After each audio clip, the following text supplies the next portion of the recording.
Welcome back to the Boneyard podcast, everybody. This is your host, Jared Sheffield, along with my good friend Artemis Brower. We're coming to you this week with episode 213. 213, Artie. Doing 213 in October, huh? 213 in October. How we doing, my friend? We're good, brother. We're good. Hate that I had to miss the game last week, but it was a Pirate victory, so that's always a plus, always a good thing. And excited for the trip down to Charlotte this weekend. Hopefully, we can notch a little bit of a streak going. But we're doing well, brother. Doing well. I'm tempted to not let you go. I am tempted to say, Artie, you gotta set this one out. Who do we play week 2? Old Dominion. Neither of us were there. Right. The Norfolk State week 1. Yeah, so I guess I haven't been at an ECU victory this season. I don't think, did we go to the Gardner-Webb game last year? I don't remember going to the Gardner-Webb. I don't think we did. I think there was a bad storm or something, and we didn't go. And so Gardner-Webb. I mean, you probably haven't seen an ECU victory dating back to like October 2022. It's been a while since I've seen an ECU victory in person. Yes, it's been a long time. Oh, well, hopefully you'll see one this weekend. You'll be up close and personal, Artie. You'll be pretty much down on the field. Cool. All right, well, let's get into it. Number 13, Artie, do you have a 13 for me? Yeah, not going to do the same old regular like we always do. Obviously, 213. It is October 1st. It's spooky season. So Friday the 13th, man. That is obviously my 13 of the week, since we have officially entered October. All the Halloween decorations and stuff is going up. Your neighborhood, especially. I've been in your neighborhood around Halloween time. They take that. You should come by on Halloween. I'll give you some. Your neighborhood does not play with Halloween. I'll give you some chicken stew. We do a chicken stew. And and hand out candy, drink some beers. It's a lot of fun. Love us some Halloween. Let me ask you this really quick though. Since we are at the dawn of Halloween, October 1st, what's your favorite scary movie? Favorite horror movie? The Strangers. Okay. That's a good one. It's not one that people talk about enough, in my opinion. But the real ones, no. The real ones, no. That's a very realistic horror movie too. Like that's the thing. It's actually scary. Yeah, like it's legit terrifying. Yeah, it scares me. That's like my biggest nightmare. It's like people just like casing my house with masks and trying to kill me. Artie, what's yours? Man, it's got to either be Insidious. Love Insidious, the first Insidious, not like the third or fourth one that they came out with. Or I can never remember the one with Ethan Hawke in it, where they kind of get it's like him and his family, and they get taken out one by one, and then at the very end, like it's like I can't think of the name of it. I just know it's got Ethan Hawke in it. It's a super good scary movie. I'm gonna think of it when we finish. But good. All right, yeah, I'm going a little bit different myself, Artie. 213, number 13. I went with the year 1913. That was the first time in the sport of golf that an amateur won the U.S. Open, and that amateur was none other than a guy named Francis Ouimet. You may have seen. We were talking about movies. The Greatest Game Ever Played is a movie about Francis Ouimet. It's a golf movie. I like my golf movies. So yeah, that's mine. Francis Ouimet is my number 13 because he was the first amateur to win a U.S. Open to win the U.S. Open. What's up? The movie is Sinister. Sinister. That's the movie. Sinister. Gotcha. Sinister. I'm terrible with movies. I'm terrible with name. Like, if you were like, hey, what's that movie that Tom Hanks is in, I'd be like, I don't know, Toy Story, Forrest Gump. Actually, I could probably tell you all the Tom Hanks movies. All right, Artie, a lot to talk about. Let's get into it because we got a jam packed show tonight. First, let's do a look around ECU athletics. Things are looking up for the Pirates. After finishing third in the first tournament 2 weeks ago, the Pirates hosted the Ironwood Collegiate Classic. They took home first place, shooting .548 as a team, and then tied the school relative to par record at 18 under. So that's really nice. Women's golf finished second and third in the first two tournaments of the season. The Pirates shot 1 over par, 577 for a second place finish in the Pirate Collegiate Classic.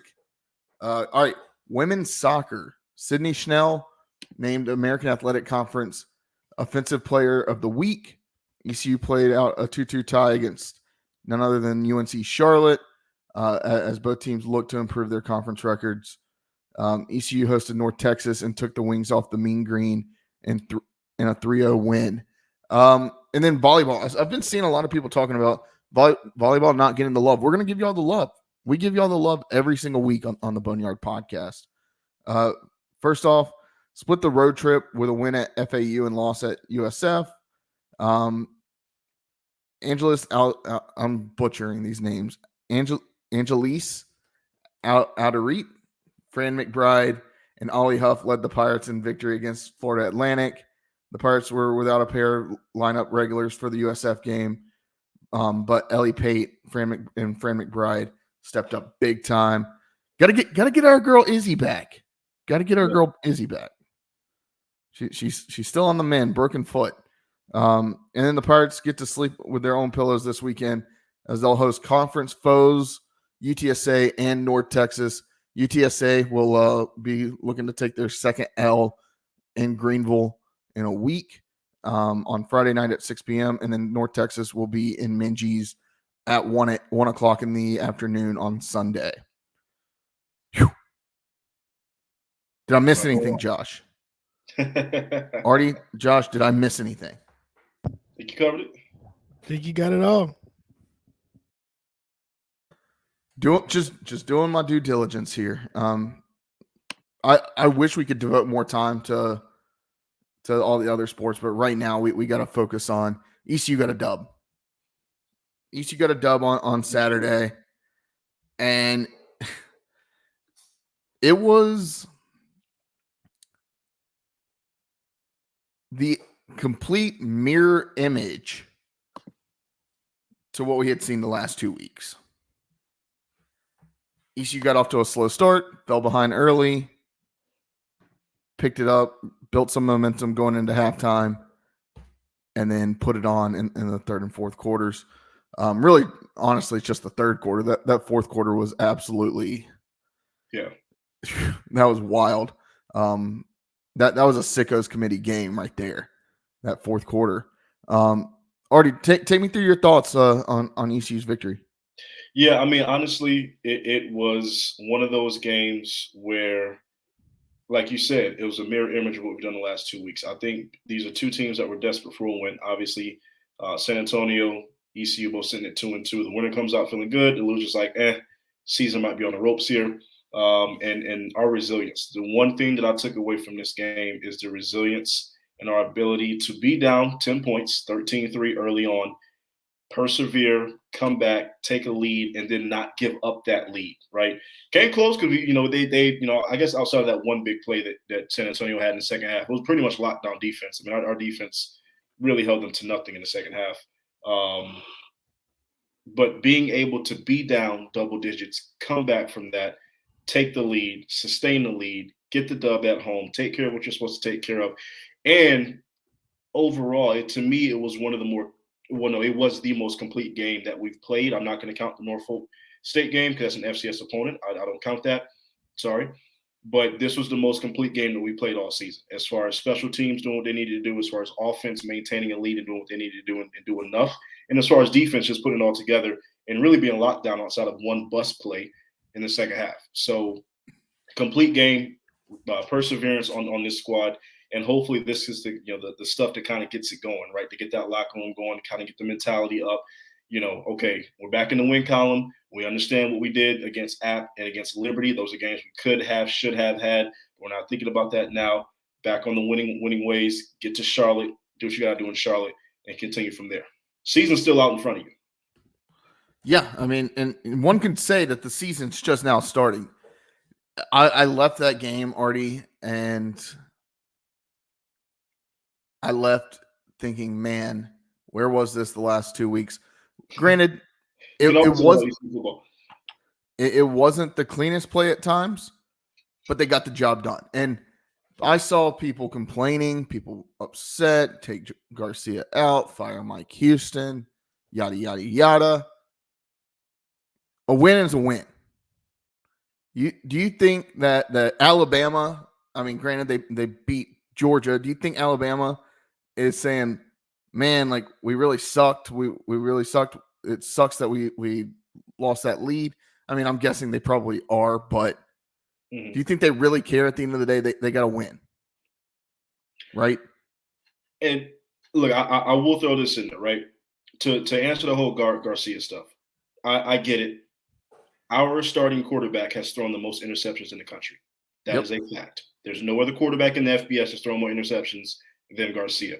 But at the same time, outside of that, you look at his numbers, you look at his touchdowns, you look at his yards. It's like I was saying this a few weeks ago. This is something that we may have to grow to live with Garcia, because he's going to do very, very positive things every single game. His numbers are going to be well. His completion percentage is going to be well. He's going to throw for a couple touchdowns. He may run for a couple touchdowns, but those interceptions might be there. Now, do we absolutely have to get it down?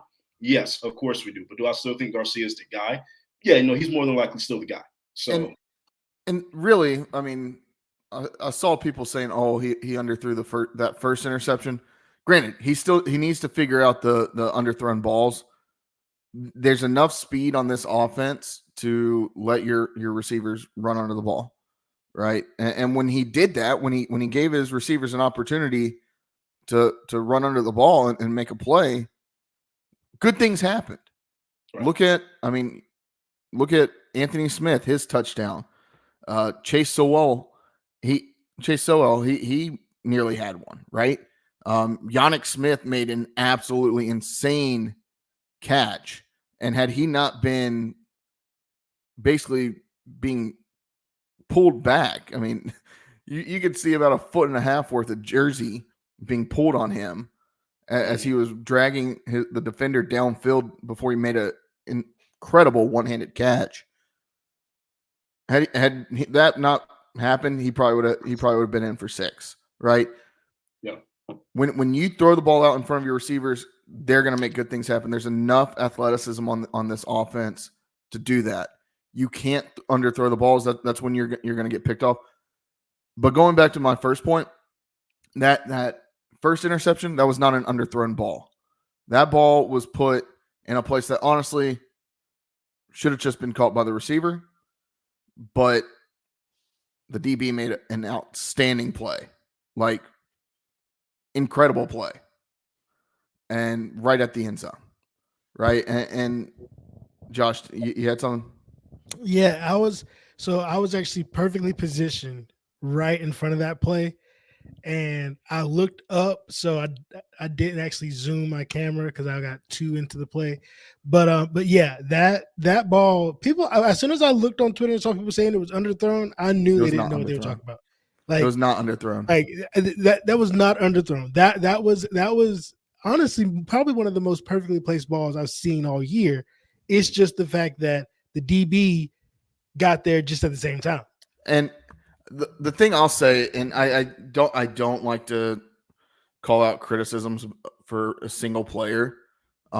It's easy to do for a quarterback, right? Like that's the guy that gets singled out the most. But what I've seen over the last couple of weeks, and I've seen it multiple times a game over the last 3 or 4 weeks, is some receivers aren't running their routes. We saw it twice on Saturday, right? Knowing where to be, not knowing the right route to run. Where Garcia threw a ball downfield thinking his receiver is going to be there. Mm-hmm. The receiver cut his route short.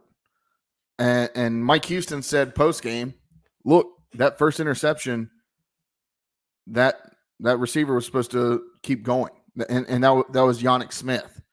And I believe at least one of the other two balls, maybe both other balls that were thrown, that you're like, where's Garcia throwing it to? I believe both of those were on Yannick Smith's route. So, look, he's a freshman. He's going to make mistakes. New offense, new game, really. Give it time. But this team has ballers, and they all can make an impact. I mean, Winston Wright Jr., phenomenal game. I mean, the way that he caught that comeback route and then just got into the end zone, made some miss, honestly. And then he was wide open, right? Wide open downfield. So that's what I'm saying. You've got enough talent. If you can make those throws, we're going to be fine. The second one, that second one on the out route, Garcia was staring down his route, staring down his receiver, and threw it in a place that he probably shouldn't have. And he got picked off. And it was a 50-50 ball at that time. I couldn't tell if it was a incompletion or if it was a interception with how it was kind of bang bang. So that one, yeah, it stung, but really you can make a case that Garcia played his best game as a Pirate on Saturday. I mean, despite the mistakes, he still played well enough to help his team win a football game, despite the mistakes. And this was in a game where ECU's run game was non-existent. Oh, yeah, the run game was awful on Saturday. Like, it was all on Jake Garcia. Jake Garcia. We got 50 yards rushing. I think, yeah, we netted around 45 yards rushing, if I'm right, if I remember correctly. A bad rushing game. Rajay had 60 yards total on, I believe, 25 carries. Yeah, but when you take in the sacks and everything and net it out, it ends up being like 45 yards. Right. ECU was having like ECU opponent run averages this past week. And look, Javius Bond, something's still going on with him. He's out. He didn't play a single snap. Marlon Gunn got in for a couple snaps. Like London Montgomery had a decent game, but still you weren't getting enough. What's up, Josh? I also want to note that this is the biggest defensive line that he's played all season. It was. So everything that we don't like about what we saw up front, at least, for the most part, we can just attribute it to the size. I mean, we could not compare size. And Texas boys. And honestly, I mean, when you talk about D lines, this was a game of 1A and 1B in the conference. Right. In my opinion. Right. And Garcia didn't get hit as much as McCown. McCown got put on his ass quite a few times. And the memes were fantastic with how many times he lost his helmet. But just ECU got it done, right? And they put together a game where when they faltered in one spot, they picked up for it somewhere else. Got to give a shout-out special teams. I mean, Noah Perez. Yeah. I had honestly forgot this man was on the roster. Shout out to Noah coming in on this fly and doing what he did. Transfer from Akron at ECU, and yeah, I mean, went 3 for 3 with a long of 42.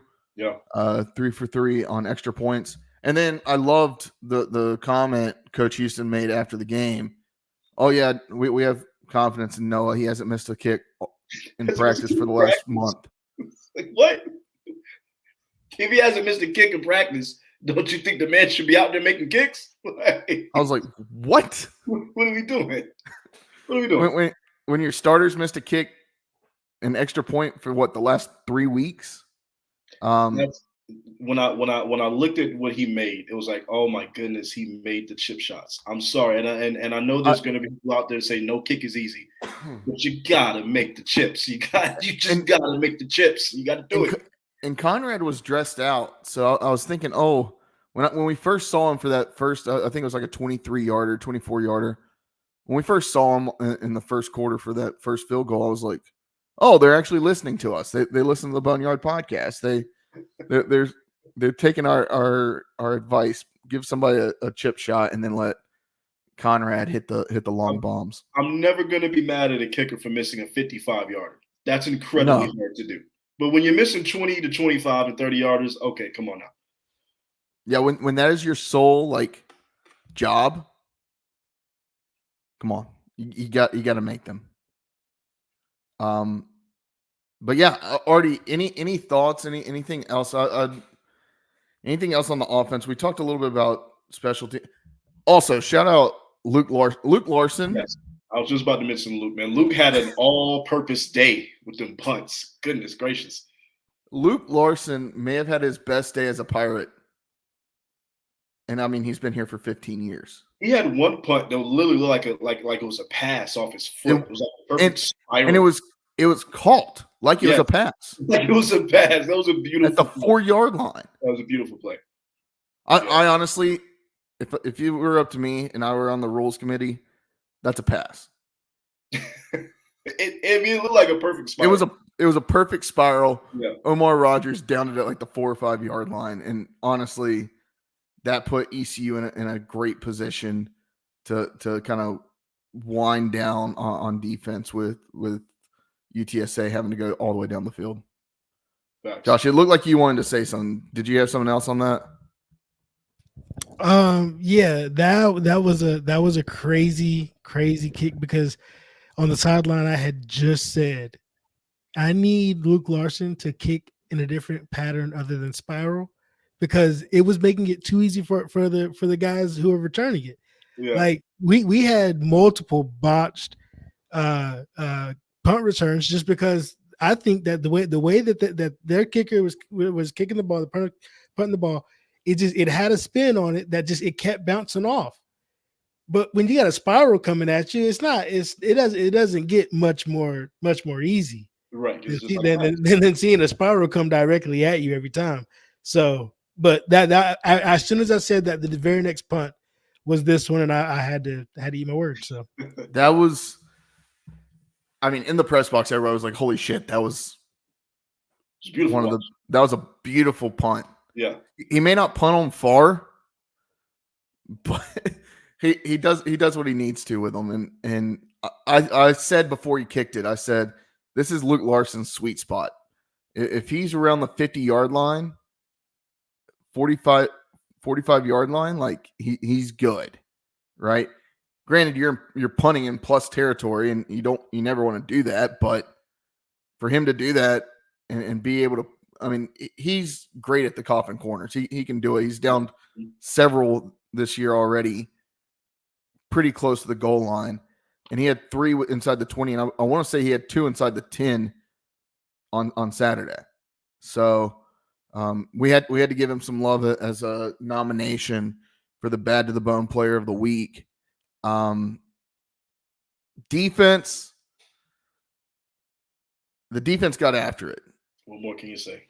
Like, yeah, they had some broken plays, and they had a couple big time plays, and honestly, like, it looked, their 2 biggest passing plays, one could argue that they should have been called back because there were some egregious holding calls that were missed on there. That's football. It happens.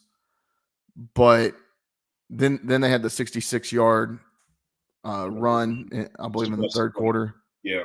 And 9 times out of 10, that play's dead, and you're turning the ball over on downs.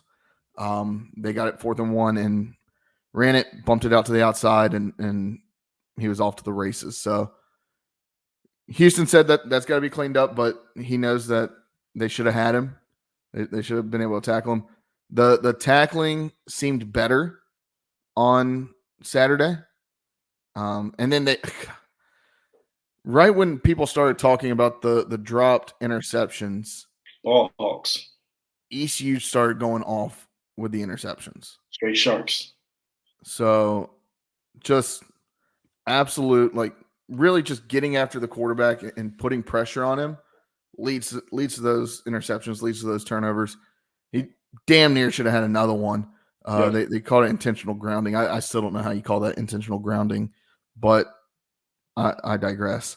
Artie, anything else on UTSA? I mean, all in all, good win. Yeah, I mean, solid win against a team that's no scrub. I know, people will look at UTSA sitting at 2-3, but I mean that's a team that's scrappy. They fight. They're no scrub at all. Then I don't foresee them, finishing with like 7 or 8 losses or anything like that this season. So quality win at home, did what we had to do, and like I said, to me, the most complete game we played. Although there were mistakes made, but to me, the most complete game we've played all season. So yeah, quality win. Just has to carry over. Awesome. And then we did the bad to the bone player of the week.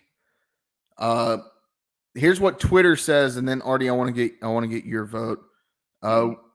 Twitter votes none other than ECU kicker Noah Perez. Like I said, 3 for 3 on field goals with a long of 42, 3 for 3 on extra points, and he had 48.1% of the vote. Next up was Winston Wright Jr., 3 receptions, 56 yards, and a touchdown. Plus, he had, I believe, a 26-yard kickoff return, which if he would have made one more man miss, he would have been in the house. Omar Rogers, 1 interception, 6 total tackles, 3 solo. And then Luke Larson, our boy, the Aussie punter, 8 punts, 312 yards, and then down 3 inside the 20. He had 11.7% of the vote. Artie, your vote. Yeah, I agree with Pirate Nation. My vote probably would have been for Noah Perez simply because of what he did coming in, being perfect. I mean, the man was 6 for 6, right? Didn't miss an extra point, didn't miss a field goal, and he had the range. Made 2 short ones, made a pretty long one. And again, first time coming in that kind of atmosphere, that kind of environment. All right, kid, it's on you, and he delivered. So yeah, my vote would have been for Noah Perez. I am a defensive guy, so if I had to do a second vote, it would have been for Omar. I know Omar got the least amount of votes, but 6 total tackles, 3 solo, 1 interception. That's a day. That's a day. I'll say a guy that had a sneaky. He didn't really show up much on the stat sheet, and that's probably why he didn't get nominated. I was very close to nominating Gavin Gibson on the defense. That dude looked like he was everywhere, making plays. I believe he was one of the ones that forced the fumble that ECU then recovered. I want to go Noah Perez just because we've seen over the last 2 weeks prior to this, right? What happens when you don't make the kicks, when you don't get those points, you leave points on the board. Yeah, you want 7, but if you have to settle for 3, you want those 3. You've got to have those 3. And it's burned ECU at times this year, right? Extra points have burned ECU at times this year and years past. So having that solid kicking game this past week was really big. Winston Wright just had a fantastic game though. I'm gonna go with Winston Wright just because I think the way that he was a game changer, his touchdown kind of broke it open for ECU to kind of settle in and really take control of that game. So I'm gonna take Winston Wright. All right, Artie. ECU 3-2 on the season, going into week 6, down to Charlotte. Why don't we preview ECU Charlotte right now on the Boneyard podcast? How's that sound? We're gonna bring in Hunter Bailey from the Highway 49 podcast. Hunter, welcome to the Boneyard podcast. How's it going, my friend? You're muted, man. I'm doing good, guys. Sorry about that. Appreciate you having me. All good. That's the joys of doing this doing this live, right? I mean, people are watching, but how's it going? Things are okay right now for Charlotte. You're I mean, what, 2-3 on the season, but things could be worse, right? Yeah, no doubt, man. It's I mean, if you think about it, they're I would say 2 points away from being 0-5 if you look at it like that. So it could definitely be worse. They've had a couple big comeback wins this season, starting with Gardner Webb at home, down 17 in the second half, come back to win that game. And then this past weekend at Rice, down 10 at halftime, have a quarterback switch, come back and win, man. So it's been interesting. They've played 3 quarterbacks. Their coaches have been going at the fans. It's been an interesting back and forth. It's things are okay, but I think they're ready to get on the field Saturday. I think that's when it'll feel a little better. Yeah, we're going to talk about the coach going after the fans. That was absolutely wild. Defensive coordinator getting, and honestly, like at first I didn't realize what was going on when I saw the tweet, but then I started reading into it. I was like, oh my gosh, like you can't be saying that, dude.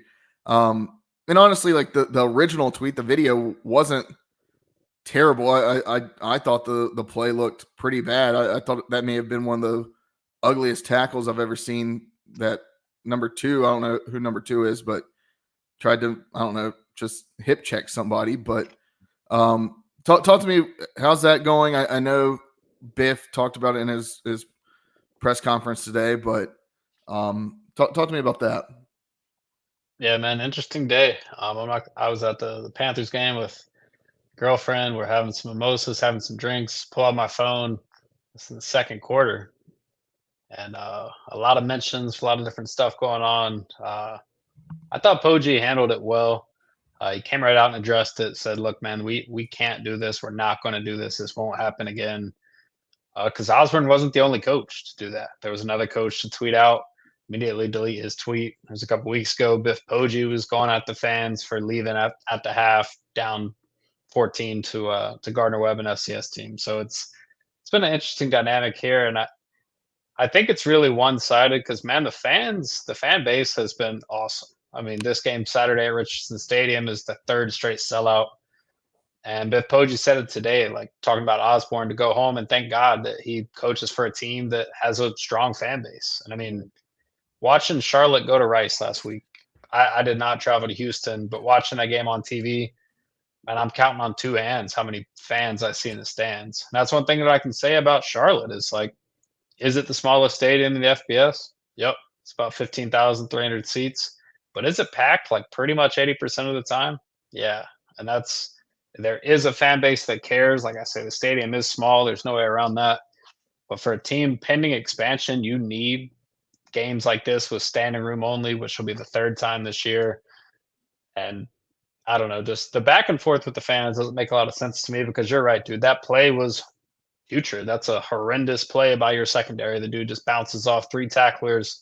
Looks like a really low effort play on the defensive side of the ball. And that is something you got to get cleaned up. And things like that, one thing I know about college football and really any level of football, winning solves a lot of problems, but it doesn't solve everything. And those are things that you got to continue to work on as the season goes. And rather than worrying about social media side of things, you got to handle your business. So I think they're back on the right direction, right path with that. But yeah, man, Sunday was pretty interesting.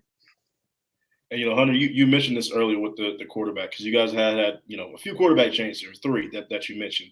Do you think you found something this past weekend? In Hurdle, I believe that stepped in for you guys. What went into that play? What went into the decision to do that? And do you think you finally found something kind of at the quarterback position? Yeah, man. So it's kind of been interesting. You just really shake up like the magic 8 ball and see who's going to start or who's going to play well. Because Max Brown, a Florida transfer, started the season. He was one of the biggest NIL investments Charlotte football has made. Mm-hmm. And he looked the part to start the year, played really well, especially in the first half against North Carolina. He goes 8 for 12 for $175 in that first half. And that's the last time you see him dealing with an injury to the thumb on his throwing hand. Had a surgery. Biff Poggi's talked about it. He's got plates and screws in his hands. Apparently, he's a game time decision this week. If it were me, I'm not making that play, knowing you're going into a bye week and you could protect your investment, give him that extra week of time to get right and get refamiliarized with the offense. I mean, he's been out there at every practice, but live reps versus watching from the side. Everyone knows how different that is. But as far as the other two guys, so Deshaun Purdy's a true freshman. He's a 3-star guy coming in from Baltimore. He got the start against Gardner-Webb in the game following Mac Brown's exit. He played pretty well in relief of Max at Chapel Hill. But coming into the Gardner-Webb game, man, he had a horrible showing. 5 turnover-worthy plays, 2 fumbles, a pick. And rather than getting pulled or anything like that, he sustained an injury to his knee late in the third quarter, and the flip was made to Trexler Ivy at that point, who's a returning guy from last season. Ivy comes in, 3 drives, 3 scores. Charlotte storms back and wins the game. So then the following week, it's Ivy again at Indiana. Purdy's still sidelined. Max Brown's still sidelined. Ivy looks the part. They play okay, especially in the first half, ultimately get blown out in that game. Then you go to Rice. Here's where the shakeup happens again. First half of the Rice game, bunch of punts, interception, 0 points in the first half. Offense just looks horrible. One thing about Ivy is he's not very comfortable in the pocket, and there were a lot of plays where it looks like he was forced to scramble, and that's just not his game. Ultimately, they switched to Purdy, and as soon as he comes in, man, it's like night and day. They go 2 touchdown drives in a row, take the lead, and he puts them in position late in the game with another deep ball to win. I gotta say, there's a lot, man. I don't think you've seen the like ceiling of this offense, because 3 quarterbacks in 5 games is just tough. Right. But I think we've seen the floor, and if you want to know how bad it can be, watch the first half of the Gardner-Webb game. So there's a lot going on with that, man. Definitely some quarterback fun in Charlotte. Sounds familiar. I mean, it sounds a lot like last year for East Carolina. Yeah. Not knowing who was going to be I remember waiting till like they announced starting lineups to know who was starting, right? And nobody would know. So we get it. And yeah, I don't, knowing what we know about Max Brown, I don't think they would start him this weekend, but maybe they do. Looking at it, 57.6% completion across the 3 quarterbacks. Not stellar, but I've seen worse, honestly. Just overall, this offense, it seems like the offense just hasn't meshed. Well, that's the thing, man. If you would have told me before the season that a Biff Poggi coach team was rushing for less than 80 yards a game, worse in the conference, I would have told you they were 0-5. That's just not what I expected for this team with the running back talent, the transfers that they added coming from Iowa State, coming from Michigan, the guys on the O-line. I did not expect this to be the weak point of the offense. I thought this was going to be a run-first football team that got into the play-action bag and then let Max Brown pick his spots rather than them having to spread the field and go to work, which is what it's been. I just think that this offense lacks identity right now. Like, I don't know what to expect week to week, let alone which quarterback is going to look all right and which one is going to throw multiple picks. So it's, like I say, up and down, man. Roller coaster so far. And with that, is there talk, or has there been talk about, ECU's defense has been the strong point of the team over the last couple of years. Has that been like a major point of discussion down there in Charlotte? As far as like the offensive struggles, or kind of where they hang their hat? No, just looking at ECU's defense and how it matches up. This is a defense that's forcing a bunch of turnovers and really getting after the quarterback. It seems like, it seems just from an outsider looking in, it seems like Purdy has taken some sacks, maybe had a little bit of struggle on the offensive line. Just wanted to kind of see how that's playing out. Is the offensive line struggling as well? Yeah, no, I think ECU's defense is a huge point of concern this weekend. 7 picks, most in the conference, 2 defensive touchdowns, 6 most in college football. Charlotte has to play turnover-free football to, in my opinion, stay in, let alone win this game. So I'm 100% sure ECU is going to bring the blitz, especially if it's Purdy, right? That's a true freshman.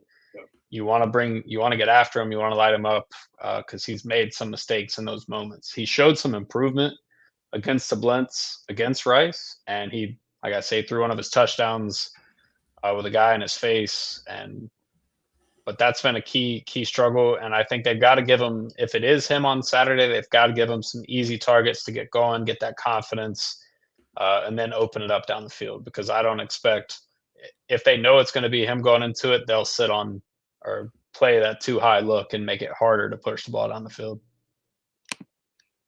Yeah, and I do want to ask you specifically about Coach Biff, right? Because he's been there for a few years now. Just the state of the program. Do you think he's getting this program in the right direction? Does the Charlotte fan base, the boosters, the people around, the alumni, do they still believe that Coach Biff can actually lead this program in the right direction? And how do you guys feel?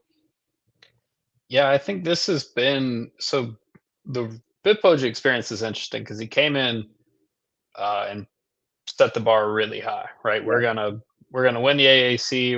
We're not reloading. We're just retooling. It's where you can win now, this and that. You go out, you win 3 games. And now you're here. I mean, you already have a couple this year, which this is a huge spot for them, right? Because after this game, they're going to Navy, going to Memphis, got Tulane at home, and this is tough. They have to get this one if a bowl is realistic for this team. And I think overall with Biff, there is still belief in what they can do. I think they've so much of it this season, even before the season, guys, like they opened the Tuesday presser ahead of JMU in week 1 and said, we're missing 8 or 9 starters. And he gave himself an F- for how he handled camp with the injuries and with so much stuff going on. So I think they've got to win some games for everyone to continue having these good feelings about him. But I do think his charisma and the type of leader he is, especially to the players, like spreads through the booster, spreads through the fans. Like there is still support, but they got to clean up the back and forth with the fans, calling out the fan base, stuff like that. Because this team was like Trexler Ivy against Gardner Webb, in my mind, saved their jobs. Like if they lose Gardner Webb at home, the last FCS loss at home, 2022, Will Healy was fired 4 weeks after that. So I think it could have been all but over, but I think that they've bought themselves some time, and if they keep winning, it's going to trend up. Yeah, I was just looking at y'all's schedule. You've got, I mean, there's a gauntlet here. Yeah, just looking at it. I mean, home against ECU, on the road at Navy, at Memphis, home against Tulane, home against South Florida, and then it should ease up a little bit to finish the season. But I mean, getting 4 wins in that stretch, it seems rough. Yeah, man. They one thing I can say, they've got a couple bye weeks thrown in there, especially one ahead of Navy, so you get that extra week to prepare for the option. You know it's coming. See, we usually get the opposite. Navy usually gets the bye week before playing us for whatever reason. Schedule makers hate us. Well, Matt, they played in Charlotte this past year, and that was one of the most boring football games I've ever seen. I think there were like 100 punts, but Charlotte was in that game the whole time. It's 2 big plays from Navy, and that's a 14-0 game. That's how Navy plays. Yeah, Welcome to the American. This year Navy looks a lot better. I mean, they beat the brakes off of Memphis. Last week, 2 weeks ago? Wild. Yeah, Navy and Army both they seem like they're a problem. I don't want to play either of them, but we have to play them both. But cool. I wanted to ask, sticking with the offense. I mean, Omega Blake, a guy that we were really excited about here at ECU, transfers in from South Carolina, goes through spring camp, then enters the transfer portal again, transfers to Charlotte. He seems like he's been maybe a little bit of a bright spot on the offense down there. Yeah, that was an interesting deal, and I tried to talk to him some about it. He didn't give us much. He was a man of few words at media today. He said nameless, faceless opponent. He wasn't too excited about the environment. He talked to me about he's played in the SEC, he's played in big games. So this one doesn't necessarily move him. It's just another one. But he had a huge game last week, 153 yards on 5 catches, 2 touchdowns. And like I said, he caught the basically game-winning deep ball, 66 yards from Purdy to put him in the red zone. He's had success with really all 3 quarterbacks so far, but I think his role is going to continue to grow because he can be both that deep threat and he can also make people miss after the catch. So he's interesting. And I think the Charlotte wide receiver talent altogether as a whole is much better than last year. Last year, they weren't creating much separation. And even when they did, the quarterbacks couldn't put the ball on them. So this year, you're seeing more of the deep shots, the slot fades, things like that to kind of take the top off a defense that's been Charlotte's seen a lot of heavy box looks because, I mean, until you hit that deep ball, you got to prove it for a lot of these teams. Yeah. I mean, ECU is no world beater by any stretch of the imagination. We made our fair share of mistakes this season. It's only sitting at 3-2. So, what do you think Charlotte has to do overall in this game just to keep themselves in it, keep giving themselves a chance, and possibly come out with a win? Yeah, I think Charlotte has to win the turnover battle. I think this could be a game where there's like 3 or 4 of them. Last year in Greenville, that was a super sloppy football game. I mean, and then Charlotte tried to give it away at the end. I mean, it was one of those things where it's like you dominated for most of the game, then you muff a punt, got missed field goals, this and that. So I think win the turnover battle. And if it is Purdy at quarterback, like I said, give him some quick, easy passes, let him get his footing because he's going to have to find it in this game. Because like I said, I think ECU heats him up. For sure, yeah. Last question I had, I mean, talk to me a little bit about the defense on Charlotte. What kind of looks will they be giving Jake Garcia in this ECU offense? Yeah, they like to blitz a lot. Ryan Osborne, the defensive coordinator, that was, like I said, that was kind of the strength of the team last year. It's what they hung their hat on was the defense, getting stops, keeping them in games because their offense couldn't do much of anything. This year, I think the offense is a little better and the defense has taken a pretty big step back, especially rushing the passer. They really don't have a guy right now. Stone Handy was supposed to be that guy. He made a big play against ECU last season, but he hasn't really been that guy that they needed. He's only playing about 15, 20 reps a game as it is. Someone has to get after the passer. And I think one of the biggest issues has been the middle of the field. I did this earlier with the Highway 49 pod. They've got 5 guys, 3 linebackers, and then 2 kind of nickel guys that rotate. I'm not going to name all of them, but when these guys are in coverage, they've been targeted 53 times and they've given up 44 receptions for 5 touchdowns. So that's 83% completion. The middle of the field is just killing these guys. And Dante Balfour, their best corner, first team preseason All AAC guy, took a really big hit. It's a blindside block at the end of the last game. So I'm not 100% sure on his health going into this one. But man, if the pass rush can't get home, I don't think any of it matters. But they gotta ramp that up. And if they do blitz, they gotta get there because, like I said, they've been doing it a ton, and sometimes it bites them. But they got to do something. So. Yeah, I brought in Dante Balfour in college football season 1 as a transfer, and took that guy to the Heisman, man. Hell yeah, I love it. Dude seemed like he was the real deal in the football game. Hope he's all right. He's probably like the nicest with the media. He's a super good dude. Yeah, definitely rooting for him. He's been playing with a broken hand too since week 2. So this past week was the first week he wasn't wearing basically like a boxing glove on the field. So it's I know he's ready to get back and play some injury-free ball here soon. Awesome. And then last question. I mean, this is a game that the conference is trying to make a rivalry. I don't know if ECU fans are there yet. Talk to me where the Charlotte fans are and how they feel about this game. Yeah, man, I think it's one of those things where Charlotte's a new program. I mean, 12, 13 years since this thing has really gotten up and running. Mm-hmm. They've had some close games against App State. They're looking for that kind of that in-state rival. Like they had some back and forth with Marshall as well. But I think this now being an annual game could be fun. I mean, Charlotte fans, they're definitely kind of venomous, man. I mean, you see some of the back and forth on Twitter. I think it's hilarious. But I mean, obviously they've played across sports, basketball, baseball. There's always been the trash talk there. So I think it's fun, man. It's good for both sides. And every year, I mean, as the series continues to go back and forth, I think, it's only going to get better. So I guess we're calling it the Booty Bowl. Is that what y'all hear, or what's going on? I've seen that. I I get it. I don't think last year I thought it was the Booty Bowl. I don't know if I feel that way this year. I will say we had this long discussion on this podcast. Yeah, we probably talked about this for like 30 minutes way back when the schedule finally came out.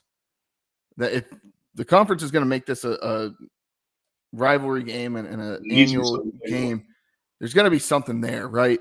That'd be a trophy. Like a golden nugget. Like Pirates want the treasure. You got the 49ers, right? Like gold mining. Like, hey, let's do something about gold. Yeah, man. Both teams have gold. Like, hey, I think there's something there.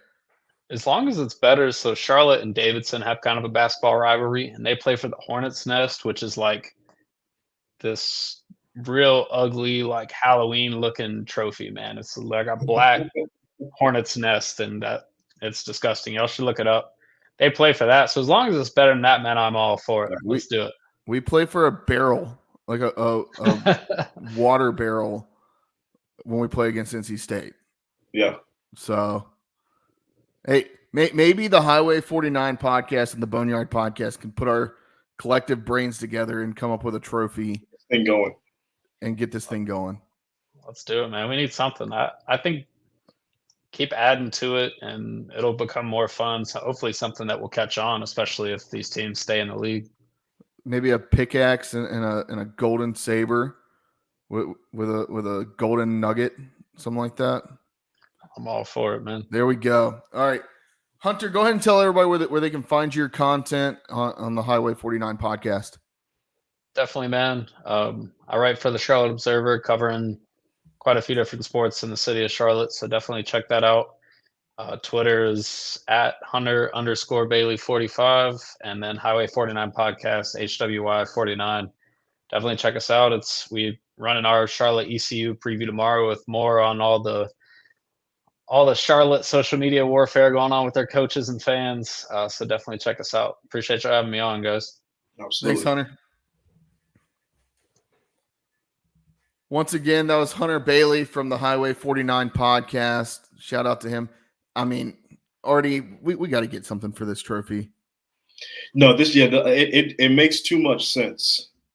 If it's going to be a rivalry, if we're going to be playing every year, you got Pirates, you got the Niners, gold mining. It just makes too much. And it obviously has to be gold oriented, right? It's got to.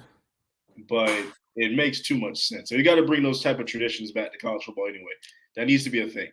So I feel like you only see it really in like your big conferences. Really, the Big Ten to me is like really the only one I see where they really are passing around things. No, it's but you would not. It's interesting how many different there's rivalry trophies that I had never heard of. I guess I'm just not paying attention to it, but it doesn't seem like it's that big of a deal like it used to be. I'm trying to think of like some of the more obscure ones. We should do a podcast just on that. The more obscure rivalry trophies. The boot. The boot is the best one. Who's the boot? Arkansas LSU. Arkansas LSU. The boot. It's a gold plate of like the two states. Yeah. On a trophy mount. It's one of my favorites. That makes sense. I like that. I just did a quick search for like the rivalry trophies of college football. Here we go. Real quick. I mean, yeah, so the golden boot is Arkansas LSU. I mean, just some random ones. Obviously, you have like the Apple Cup, Washington State. Right. Rice and Houston play for the Bayou Bucket. Right. I mean, Bowling Green has multiple, surprisingly enough. Because they're right in the middle of the country. They feel like they would have a lot of old school rivalries with people. They're an old program. That makes sense. Yeah, I mean, just looking at some of these. I mean, the old wagon wheel, BYU, Utah State. There's several victory bells. North Carolina, Duke, Miami of Ohio, and Cincinnati, Akron and Kent State. I mean, that's interesting. You have 4 teams I guess Akron and Kent State play for the Wagon Wheel. Sorry. Multiple wagon wheels, multiple victory barrels or victory bells. There's a shillelagh between Notre Dame and Purdue. There's a war canoe between Florida and Miami. It's a Seminole war canoe, and Florida State's not even involved. I was about to say, how is Florida State not involved? It's a Seminole war canoe. You got the little brown jug. Yeah. That's a boring one though. Even though Michigan and Minnesota is that's a boring one to me. They could do better than that. The old brass spittoon, Michigan and Indiana. Some of these are funny, man. Now we'll say the battle for Paul Bunyan between Michigan. I think is that Michigan State, or it might be Michigan State, Minnesota. I'm not sure. I think it's Michigan State. Paul Bunyan's trophy, Paul Bunyan's axe. I actually can't remember now. I like that one though. The jeweled shillelagh, USC Notre Dame. Don't forget like the keg of nails, Louisville, Cincinnati. There's a lot of good ones.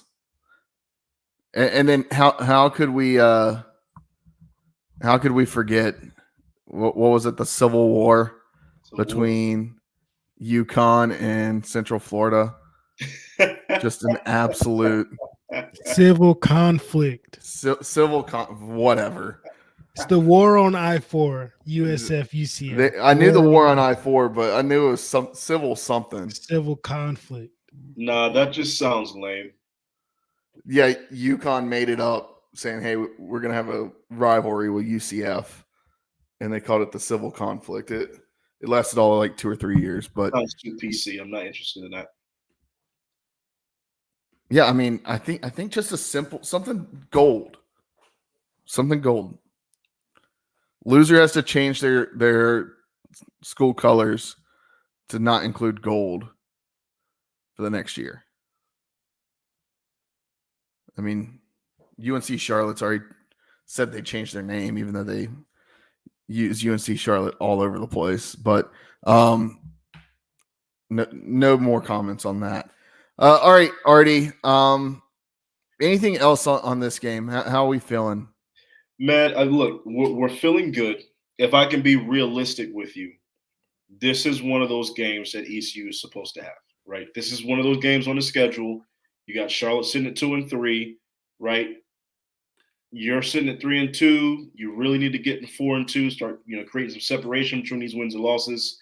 This is one of those games you really need to have. Just like last week was a must-win. I think this Charlotte game is a must-win, right? Like you got to get one of these. Now, knowing ECU and knowing the program that we have, we're going to either play down to our competition or it's going to be like Charlotte's up by 10 in the fourth quarter. I wouldn't be shocked at all to see that. To be honest with you, just would not be shocked whatsoever to see that. But this is just one of those games that you got to have, right? And you've got to be able to put a team like Charlotte to bed. They're going to come out. They're going to fight. They're no scrubs either, right? And they're playing at home, and it's a sellout. So they're 15,000 plus. They're going to be there screaming, yelling, whatever. But this feels like one of those games. It's like, okay, you have an opportunity to not just beat Charlotte, but possibly blow out Charlotte. Like I do want to see at some point this season an ECU blowout over a team that's not in the FCS. This may be one of those games. I need to see that as an ECU fan. I need to see us put it all together and just beat the hell out of somebody. So, yeah, I want a game where I can tune out in the third quarter and be like, okay, here we go. Yeah. Like you got to have some of those games, right? And there's games you're supposed to win, and you got to put the foot down, hammer the gas, and then step on the throat, right? Like you got to be able to do that. And this is a game where, look, Charlotte, they got talent. There's talent there but I don't think that they've even started putting it together. I don't know what they're doing down there in Charlotte, but it's gonna be an interesting one. I agree. I think you gotta come out and just show them, okay. You got to show something in this game. Last year you had your fun, but this year Daddy's home. Yeah. Like if this is going to be a season and a team that starts to turn it around and kind of right the wrongs of the last few weeks, to me this is one of those games you really got to prove to yourself, Not just prove it to the fans, not just prove it to to the outside people, but prove it to yourself. We can go into an environment like this, and we can just get it done at all levels and just beat the hell out of them. Like I want to see that from this team. For sure. I agree.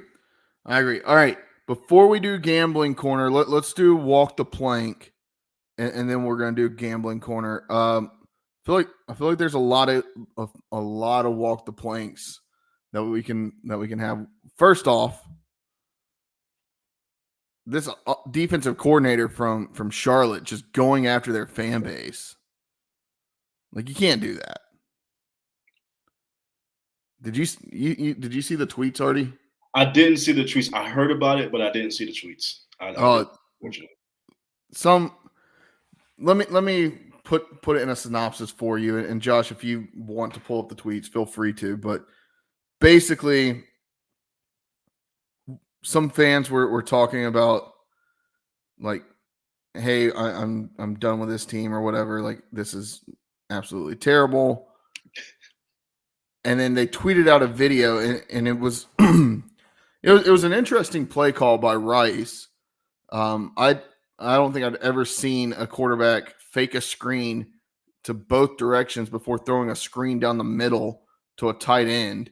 It was a really interesting play call. Like, it was a tight end screen, and he's just running down the middle, like running up the middle of the field, and guys are bouncing off of him. I swear, it may have been the ugliest tackle that I've ever seen in my life. The defensive back just kind of threw his body at him. Like, he kind of threw his hip at him, like came flying in sideways. Clearly was not trying on the play whatsoever. Yeah, like, what are you doing? And then bounces off of him. Tight end takes it all the way back, touchdown. And it was just, I don't know, the coach is like saying, like, talking about, yeah, we got to make that play, but whatever. And then he starts, like, he said something about this guy's family. He was like, doesn't your brother work in this building? Like, this is an anonymous account, like, almost threatening, like, to fire his brother or something. It was weird. That's wild. Like, dude, you can't be doing that. Like, you're a professional.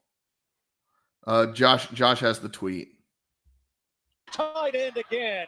Mahoro rumbling, pinballing his way, still going inside the 10. Yeah, that was weak. That was weak sauce. That wasn't even the tackle I was talking about. It's this first one. Watch this first one. Connects with his tight end again. Mahoro rumbling, pinballing his way, still going inside the 10. I don't know who that was, but I'm telling you, he would be getting picked on in practice all week. And that play would just be on repeat. Like, why do you play football? Why are you here? If that's the kind of effort that you're giving us, what exactly are you doing here? If you give me a second, I can tell you exactly which player that is. That is absolutely wild. It was number 2 on their defense. So that was. There's plenty of sports to play where you don't have to be contact like that. If you're just that afraid of contact, there's plenty of other sports. Buddy, you may want to take up golf or bowling. Plenty of other things you can do if you don't want to get physical with somebody. Maybe some pickleball is in your future. Like, I don't know. And Josh, are you able to show the tweets from this coach? I don't know if we can see it or not. You said it was from like a burner account from the coach, from his direct? No, it was the coach replying to a burner account. Or replying to a burner account. Okay, got you. Yeah, and so it has since been deleted, but this is the screenshot. What part? Tight end delay screen where we had bad eyes and missed 3 tackles, or that his brother works in this building. I only have 24 more minutes of Q&A before I have to go prepared to beat ECU. All right, buddy. And then he mentioned Hunter Bailey. Maybe we should do a Sunday Q&A on the pod. And then this guy's like, my brother has nothing to do with any of this. It shouldn't be the topic of conversation. My brother's professional and what he does and has never had an impact on this account. Please do not make comments that could negatively affect my family. The coach, exactly. Things people say can negatively affect families. Yeah, he doubled down on that shit. Dude, yeah, they can negatively Oh, affect families goodness. when you don't do your damn job. Yeah. Somebody was butthurt. All right, so what's this? Coach Ryan Osborne walked the damn plank. All right, next up, as much love as we gave the Liberty fan base last week, this week I'm going to tell them to walk the damn plank. Already. Don't tell me they've been talking negative about Western North Carolina. They have some, not all, but some. Come on now. This is supposed to be a Christian-based university now. Christian-based university. Come on now. And their star quarterback, Caden Salter, when it was announced that the game had been canceled, he replied to it was on 3 Sports, posted on their Instagram. He replied with a duck emoji saying that they were ducking them. My brother in Christ, their school was underwater. Like, get over it. Now, at the time he posted that tweet, he probably did not know the extent of the actual damage, because we've only really realized the last day or two. But the extent of the damage is absolutely Thursday and Friday when this all was happening, people knew the damage. People knew the damage, and the videos were all over social media. You could see Boone was underwater. I mean, the Boone is destroyed. Really, I heard that the water's gone down now, which is good, but you cannot be saying things like that. And then they basically did. It reminded me a lot of how the Virginia Tech ECU situation happened. Mm-hmm. I guess what was that was that 2018 when that happened, when ECU didn't travel to Virginia Tech because, hey, we had to know, like, hey, are we playing? And then they didn't let us know, and we just booked the plane and went on down to South Florida. And then they were like, hey, where are y'all? We're supposed to play. And then we were like, we're not playing because we've already traveled down to South Florida because our school is underwater. Reminded me a lot of that. So the schools in the state of Virginia and the Commonwealth don't have the greatest track record when playing schools from the Great North State when they're underwater. But people saying like, oh, we offered them to play here, we offered them to meet at a neutral site. Like, dude, there's a whole bunch of logistics that go into that you can't just do on the fly. Like, right. And there's things that, believe it or not, people, there's things that are more important in life than college football. Yeah. And yeah, I mean, some of their players doubled down using this duck emoji. Like, some of their fans said some things about Liberty or about App State. Look, App State may not play another football game this year, may not play, and if they do, they may not play another home game this year, because App State got absolutely rocked up there in Boone with the water. It's just, you can't be saying some of the things that they were saying. I don't know. For as good as the Liberty fans were to us, they can walk the damn plank for how they acted towards App State. And look, this is coming from somebody that absolutely hates App State. Yeah, but it's bigger than sports, like you mentioned. It is. This is about life. This is about people's livelihood and people's lives. And I mean, Liberty also being in the high country themselves, you would think that they would understand, a situation that App State is in. So, yeah. I mean, they could have taken Noah's Ark to play, but it wasn't available. Sorry. I feel like there's one more that I had. Oh, and this isn't even really a walk the plank. This is just kind of funny. The way that the NL wildcard scene came down. So last week, the Braves and Mets were supposed to have a series Monday through Wednesday to figure out, or it was a 3-game series, a lot riding on it. both teams vying for a spot in the last couple spots in the NL wild card. Well, hurricane hits. They have to postpone the game. They have to postpone games 2 and 3 of the series. They each have a series after that. New York goes, I believe, back to New York, plays their series. Braves stay in Atlanta, play their series. And come to find out, nothing's still decided.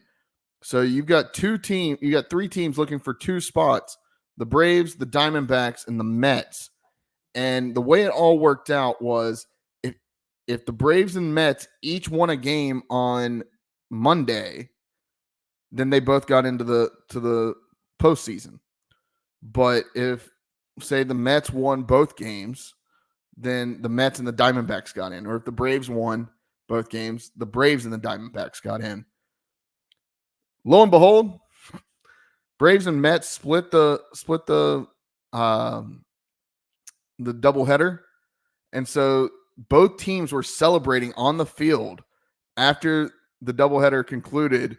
It was the first time I've ever seen this where 2 teams are celebrating making the postseason together after playing a game against each other. After playing a game, and then you got this team in Arizona that went to the World Series last year, and it's just sitting here like, we didn't play today, and we got eliminated. I didn't see this. This is fantastic. This is absolutely fantastic. They honestly probably like people were saying like, do you think they're colluding with each other? Like, I was just about to say that you win game 1, we'll win game 2. Like those organizations were like, hey, let's go ahead and just split this series. We both want to be in. Let's just split. Let's just split. I mean, that was the thing. The team that won game 1 had no incentive to play anybody that was worth anything in game 2. No, that's Jared. That's collusion. That's absolute collusion. They are too buddy after a game. That's collusion. And these are like 2. This is a big rivalry in baseball. Like the fan bases hate each other. Yeah, but I mean, if it means we both get into the playoffs, we buddy for the day. For sure. Last time I checked, the Braves are down. Oh, and then the Braves had to fly cross country to yesterday or last night and start the wild card series today against San Diego. And last time I checked, they were down 3-0 in like the 3rd or 4th inning. Love the pick though, Josh. That's a I just want to say this is the most ironic photo of all time, that the Diamondbacks, who I saw lose in a comeback game against the Mets at Citi Field, would then not make the playoffs because of this head-to-head game, basically. Well, if you look back, Josh, early in the season, the first homestand for the Braves back in April, the Braves had 3 come-from-behind victories over Arizona, which, once again, Arizona wins one of those games. They're playing in the postseason right now, but they didn't. Hey, it's hard to do it like the NL East. The NL East is premier. It's a fun division. It is a fun division. I'll give you that. I guess since we're on the topic of baseball, my team is officially the worst team in modern baseball history since 1899. So Chicago White Sox, y'all can officially walk the damn plank forever and ever and ever, because nobody's probably ever going to top what you did this season. So to hell with y'all, but I still love you. Yeah, I don't think I have any more. I feel like there's probably something out there, but did you see Travis? The thing with Travis Hunter and Cam Newton, was Travis Hunter dissing on Cam Newton? No, they got a relationship. He was okay. I saw that. I was like, yo. I'm pretty sure Cam coached him in his league. So okay, I didn't have that context. Yes. Okay, because I was like, dude, like, I get it, but come on. Okay. Yeah, that was all fun again. I do have one last walk the plank, and that's for NASCAR. Once again, first lap of the race, there's no need to be towing cars that were in a spin before you even finish the first lap. Why are you making people have a DNF when they just got there? Let's let them go to the pits. And I understand 4 flat tires, they got to get towed. Okay, tow them to the pit box, not to the garage, and then don't put them on a flatbed and tell them that they're done. I don't understand. Just, this is the second time it's happened this season. Can we please let the racers get back on the racetrack? I'm for it. Fair. I feel like we missed one last week, and we won't talk about long. You know what? We'll save it for another time. I was going to talk about Mel Kiper's rule change about the too high safety. No, we talked about Mel. Did we? Yeah, we did. Okay. We talked about it. I thought we did, but yeah, that was you can't be doing that. We did. All right, let's walk the plank. A lot of people walking the plank this week. All right, let's get to gambling corner. See, we got some good games on here. Let's do it. Let's see what we got first, Josh. We've got Army versus the Tulsa Hurricane. Golden Hurricane? Is that what it is? I don't Golden know. Hurricane. Golden Hurricane. It is the Golden Hurricane? Yeah, whatever. So apparently, somehow, the Army football team is a 10-point road favorite, 10.5-point road favorite. The over-under is 50.5. Artie, who are you taking in this one? Over under 50.5. Army favored by 10.5. Tulsa's not that good. They're better than Temple. And I had Army running the ramp shot on Temple last week, and that happened. I'm going to take Army to cover.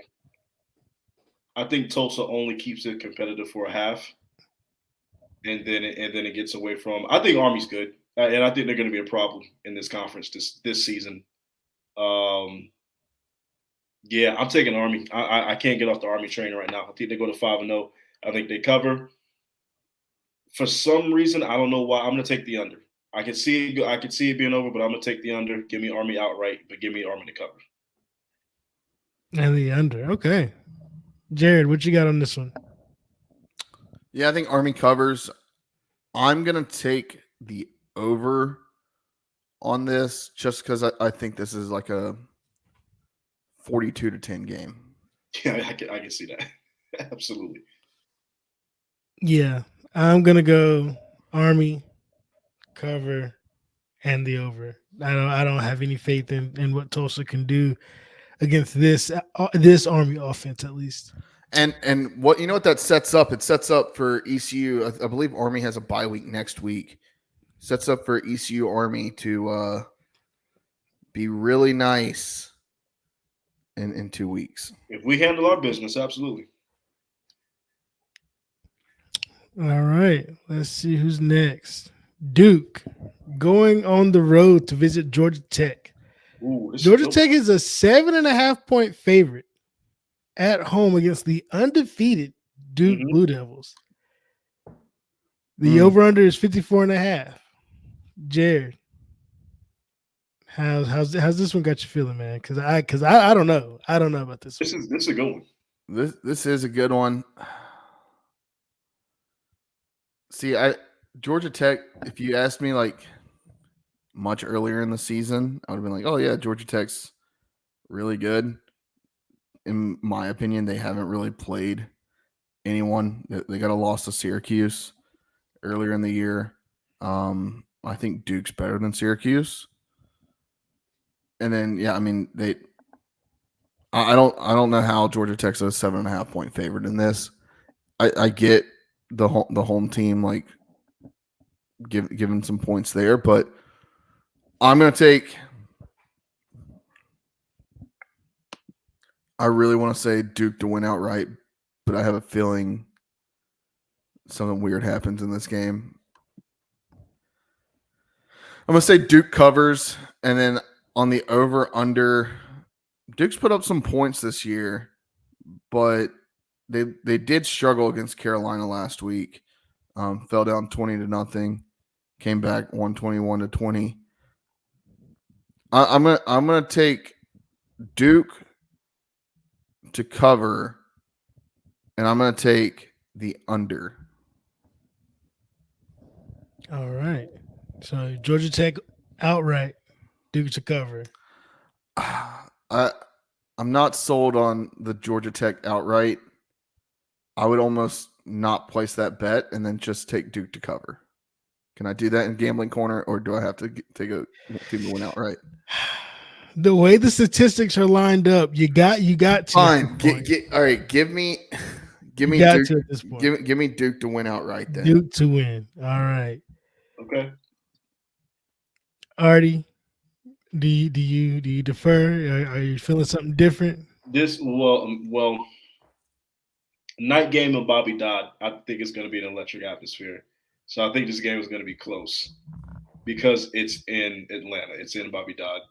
Georgia Tech desperately needs a win, but I do think Manny Diaz got this Duke team right. I don't know. They feel legit. They feel right. They feel like they might be an 8 to 9 win football club. I think Georgia Tech covers. I'm taking the under, but I am taking Duke outright. wait, what?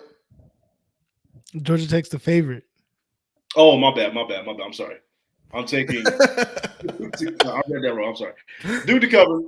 Duke outright. I'm taking the under. Okay, Duke and the under. Okay.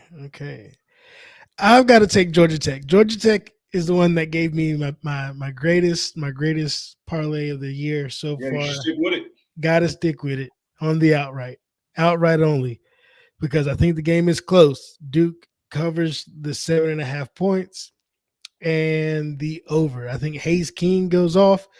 I just want to remind Pirate fans, Pirate Nation, that Jeep Wade was our offensive line coach. And at the time, everyone wanted to fire every single player and person that had to do with our offensive line. He even brought in a 5-star recruit to Georgia Tech to play offensive line. I mean, they're doing something right. And it is what it is, you know. When I saw him on the sideline of that Florida State Georgia Tech game, I was like, is that Jeep Wade? And then I realized it was Jeep Wade. And only the casual Pirate fans probably don't remember Jeep Wade, but I was like, Jeep Wade was always nice to me. Well, the couple times I met him, dude seemed like a great guy. It just didn't work out in Greenville. Unfortunately. What could have been? There's so many coaches that we could say the same thing about. Next up, the national game of the week for the Boneyard Podcast Gambling Corner. Michigan on the road visiting Washington. The Mountain West, right? Or the Midwest. Or the Misty West, whichever one. Washington's a 2.5 point home favorite. The over-under is 40.5. Jared, what do you say on this one? Why are you coming to me first on this one? Look, Michigan's a lot better than I thought they were 3 weeks ago or 2 weeks ago, whenever they got absolutely pretty much manhandled by Texas. I think Michigan wins this game, and I want to take the under. I don't. Michigan's offense hasn't seemed great at times, but I don't know much about Washington's offense either. I know nothing about Washington. It's just hard to take the under on 40.5. Fuck it, give me the over. Just give me the over. Fuck it. It's the Big Ten. What do you mean? That now you're talking true. I keep forgetting that fucking Washington is in the big. This is what conference realignment does. It messes with your brain. I do think Michigan wins outright.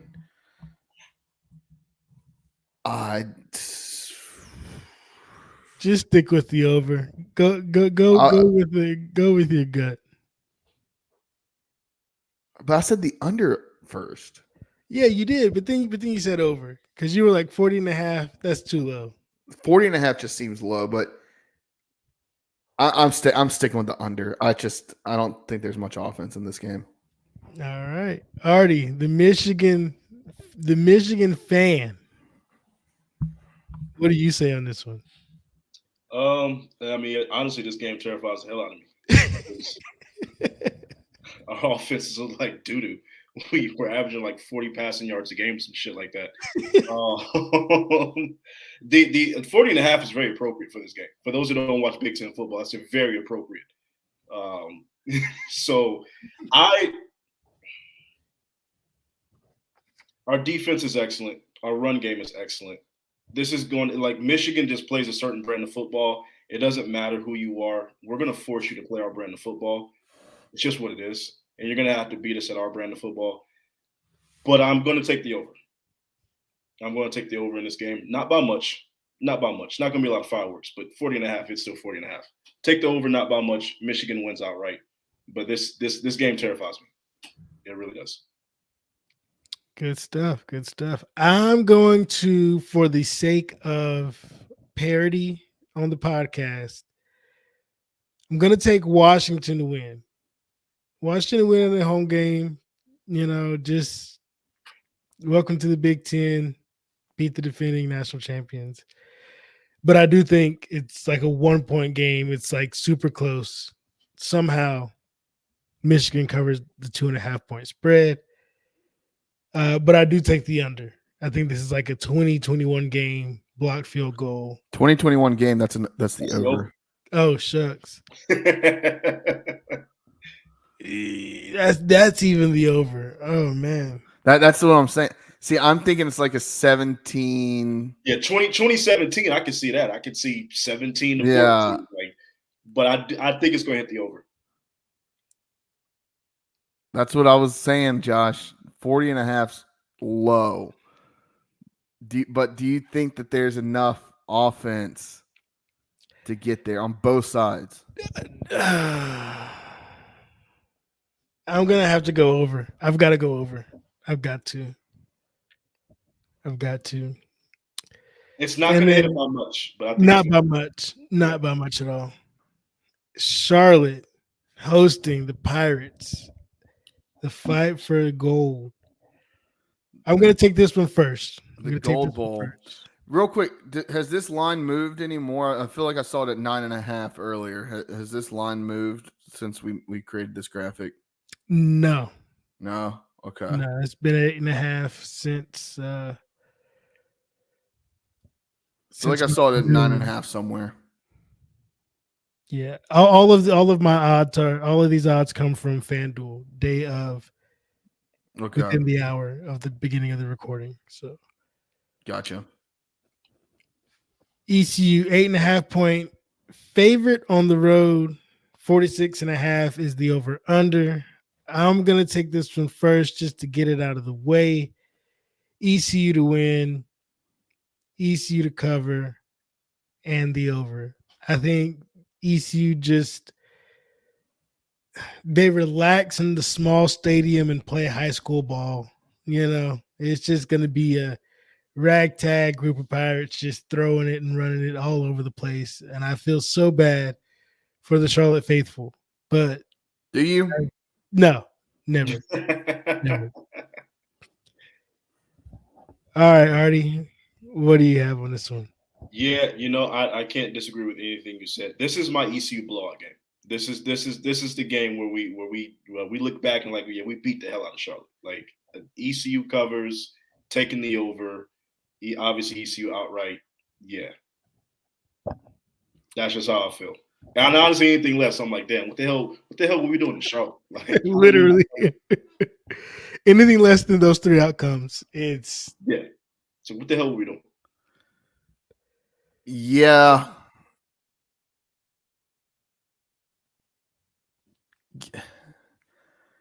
ECU covers, and I've said it every week. The under has hit, I believe, every week for ECU, except for it was a backdoor over against Liberty, like super last minute. I feel like, I thought the over was going to hit last week, but we only got close. I'm gonna take the over here. I do think that this is a game that ECU comes out and puts up 35, and I think ECU wins the game soundly. So we have our first Boneyard Podcast, Gambling Corner Lock of the Week. ECU to cover, ECU to win outright, Watch and the over. watch Charlotte beat us 10-3 again, or 10-7 again, and we just look like complete idiots. Oh my goodness. Do we have the stats? Do we have our stats? Yes, we do have our stats. Let me pull them up real quick. I mean, I don't even know how I'm doing right now. I know my over-under's got to be atrocious. I feel like I'm pretty good at the over-under. I think my outright wins might be okay. So this is the odds as of today. Jared is leading in the outright, and that's why I would not let him cop out. I could not let him cop out because we are right behind him. Right game, bro. We're honestly pretty tight all across the board, though. But Artie is killing the over/under. Yeah. Comparatively. So what this is telling me is Josh is the worst gambler out of the three. Hey, it took a turn this past weekend. This weekend, trying to be different from you guys, it took a turn. All right. As you've noticed, my picks are always just slightly off. Yeah, what you guys do. So hey, I'm all right with that, but nah, outright is. Hey, give me the money line. I'm not trying to bet the spread. Give me the money line. Yeah. More money on the money line. It's a tight race, though. It's a tight race. I like it. Just on the money line, Jared picks the home team 19 out of 29 times. He's 19 home, 10 away. Not bad. Now, Artie had the best week, though. He went 3-0 on the spread and 3-0 on the over. So Woo! Bounce back, baby. Bounce back week. Needed that. Got to keep it going. Oh, that's. Can't believe this is our first lock of the week, though. Wow. Yeah, this is our first one. First one. There you have it. ECU -8.5. And the over of 46.5. That's the lock. We'll get some more locks of the week, I'm sure, as we learn more about these teams going into conference play. We should learn more about who these teams are. Yeah. But yeah, hey, clip that, Josh. Clip it, put it out. That's our first lock of the week. All right. Quick note. This weekend, ECU travels to UNC Charlotte, UNC Concord, Mills, whatever you want to call it. Shade. I mean, Artie. I think they're actually playing the football game in the Bass Pro parking lot. Hey, look, bro. Since we're gonna be in Concord Mills / Charlotte, I'm gonna have to hit up Razoo's. That's my spot. Yeah, the one here in Winston closed. Yeah, because it wasn't doing too hot. No, get us some fried pickles. Absolutely. Now we'll have to we'll figure something out down there. Maybe we'll get down a little bit early. There is going to be a tailgate. We'll be tweeting out some more information about the tailgate. We may stop by for a little bit. The thing I want to say about it, though, they're having this tailgate run by some Charlotte fans. They're having a